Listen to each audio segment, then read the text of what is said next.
Another exciting development dito sa Cavite.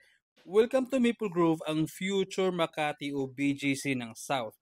Last night po, sinubukan namin mag-coffee break dito sa bagong McDonald's sa Maple Grove at grabe, ibang klase ang vibes dito. Napaka-modern ang lugar at ramdam mo yung urban feel habang nai-enjoy ang ambience.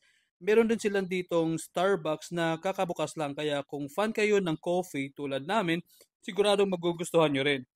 Habang naglalakad-lakad kami, napansin namin yung covered court at perfect yun for sports and community events. Sa tabi, meron silang mga food stalls at alfresco dining areas na tamang-tama para sa mga family gatherings o tambayan ng barkada naman. Ang Maple Grove ay isang master plan township development na parang sariling city sa loob ng Cavite. Parang Makati o BGC, pero mas relax at mas malapit sa atin dito sa South.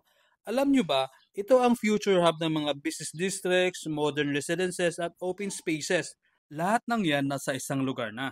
At ang nakakatuwa pa, malaking advantage ng mga communities na malapit dito tulad ng Lancaster New City, One Lancaster Park, Bicara Estates at Tansa Garden Enclave.